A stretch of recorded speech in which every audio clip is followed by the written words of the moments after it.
If you want to live a miserable life, be angry and divisive all the time. You harbor grudges, you harbor anger, and you're going to be a miserable person. And not only that, you're going to make everybody miserable around you. And God does not want us to live that way.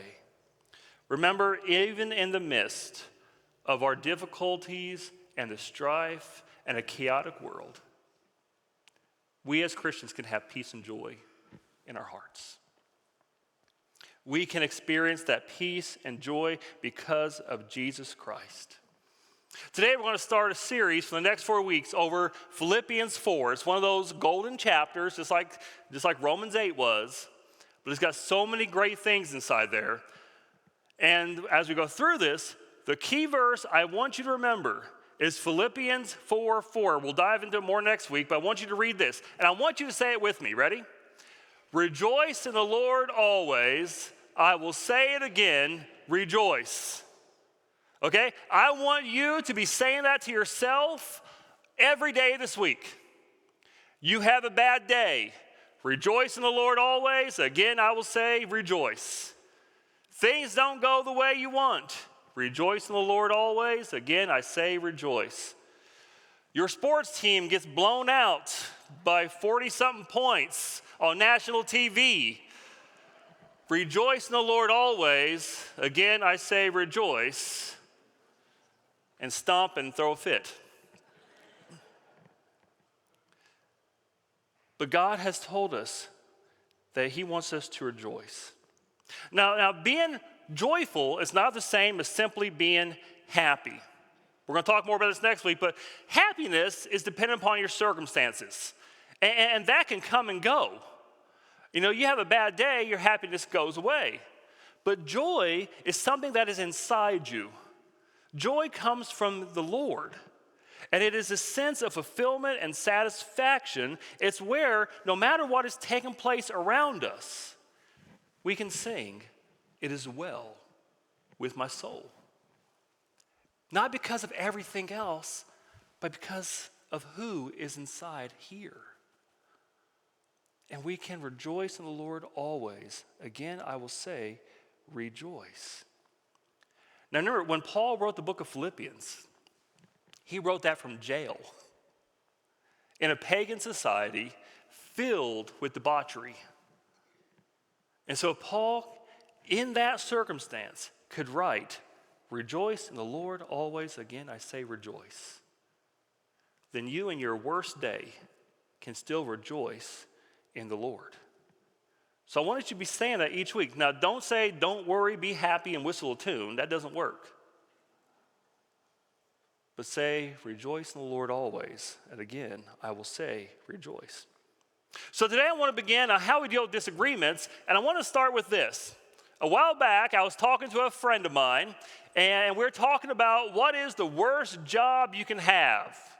Okay, I want y'all to think, what is the worst job you can have? Some of y'all thinking, oil rig worker. Some of y'all thinking as, trash collector. You can think about the worst job you would want. But this friend of mine, she said, no, the worst job you can have is customer service. She says, customer service is always bad because you have to deal with unhappy customers, and they're not nice. And she said that a lot of them come, and this is a term I've learned here recently through my daughters. She says everybody's a Karen. Says that they all think they're special, they all get special treatment, they all deserve better than everybody else, and they're always right, and you're always wrong, and you're beneath them. And she says you just want to strangle them, but you can't, because A, it's illegal, but B, you work for the company. And so you have to do what the company, and so the company says the customer is always right. And so here's the dilemma she says, customer service would be great if you didn't have to deal with all the customers. But people will make things hard. And I will almost guarantee you this, that almost every problem you have in your life, Almost every anxiety, almost every worry, every difficulty, almost every anger or frustration you have deals with people. In fact, I guarantee most of you already have a name in your mind of that person who causes all those issues. And the easy thing to do is to simply say, I'm done with people. You know, who has not ever thought about moving to the mountains, buying a goat, and living by yourself for the rest of your life? But the problem is, we can't. Here's the dilemma. People is what causes most of our issues, but we were made to have people in our lives. Here it is. Just like customer service, you have to have customers or there's no customer service. You and I were created for one another. And God calls us to be nice. In fact, it's a spiritual thing. 1 John 4 says this. If anyone says, I love God, yet hates his brother, he is a liar. For anyone who does not love his brother whom he has seen cannot love God, who he has not seen. And he has given us this command. Whoever loves God must also love his brother. And I'm going to tell y'all, that is hard. It's hard. People will test you. I don't care how great your spouse is, there will come a day when you want to strangle them. Your kids may be the all-star kids, honor roll student and all. There will come a day where your kids will test your patience. People in church will drive you crazy. The checkout lady at Walmart will make you mad. People will test you. So real quick, as we go into this, let me give you our theology of humanity. So when you think about people, here's what I want you to remember. 1, everybody is made in the image of God. Everybody's made in the image of God. 2, everybody in that image is broken. We're all sinful. 3, everybody is loved by God. For God so loved the world, he gave his only begotten Son. And 4, everybody you meet is going through something or has been through something that has left a scar. We've all been through difficult times. And 5, the last thing, everyone, no matter how great they are, will eventually mess up, will irk you, will irritate you, and eventually hurt you. That's just bottom line. No matter how perfect you are, that person someday. I got to tell you, it was one of those God moments. I was at a church, and at that day, I was preaching on how if a church has hurt you, and this girl came in. Her name was May May. She was a wonderful woman, and she had been hurt really bad by a church. And she came in to visit that day, and I said, if you've been hurt by the church, I'm sorry, but don't look to the church, look to Jesus. And she said that just meant so much to her, and then she went, joined the church, started going to a Sunday school class. And she gave her testimony about how she came to church that day and that was said, just spoke to her. And as she started giving her story about how she was hurt by the church, one of the other girls in church, her name was Sharon, stopped her and said, May May, let me stop you. We're going to hurt you too. I don't know how, I don't know when, but somebody in this church is going to say something silly and it's going to make you mad. You're going to have to learn to forgive. You're going to have to learn to forgive. And she was right. You will have to learn to deal with this. So I say all this, not so that you think that everybody is going to be the worst thing in the world, but that when it happens, you will see it through the lens of your faith. You will see it with the eyes of Christ, and you will show grace and mercy. So let's get to our text. In verse 2, it says that there is a rift in this church. Look at Philippians 4:2. It says, I plead with Euodia and I plead with Syntyche to agree with each other in the Lord. Now, Philippians is a great church, and Paul has mostly nice things to say about them, but there was 2 women in the church causing such a stink that Paul had to address this publicly. Now, think about this. When Paul or John wrote a letter like this, what would happen is that it would be sent to a church, And then the pastor would receive it, and then he would read it out loud to everybody. So he'd say, hey guys, gather around. We have a letter from Paul. And so could you imagine when Paul got to that verse, and you got Yodi on this side and Sing T on this side, and they both got their arms crossed, looking at each other, you know. And Paul says, I plead with these two women to get together. And everybody turns and looks at him and says, mm-hmm. But I want you to know some things that Paul says here. First of all, these women had not always been at odds. He says that they have contended for the faith along his side. In other words, that's a gladiator term. They served valiantly with Paul.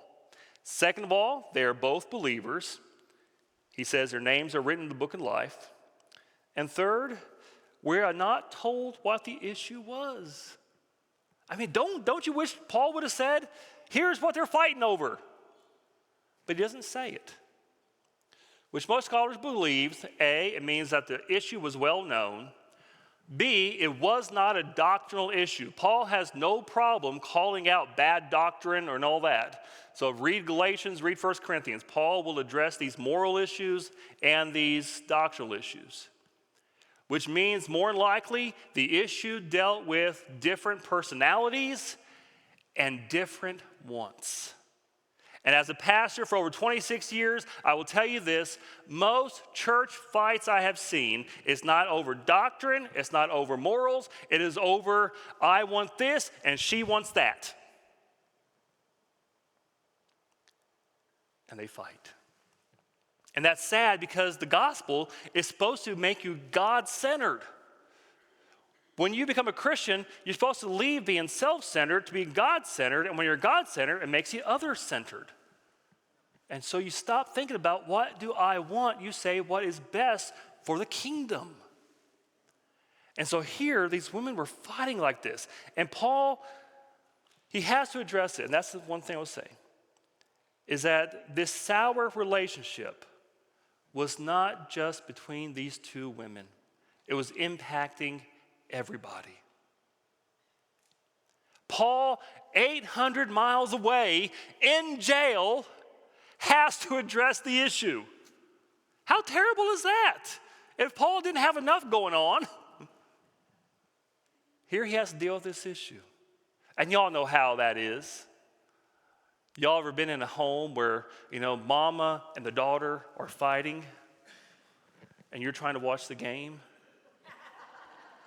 and you can't relax because there's just tension? Or maybe at work, or maybe even in church. It impacts the atmosphere, the spirit of everything.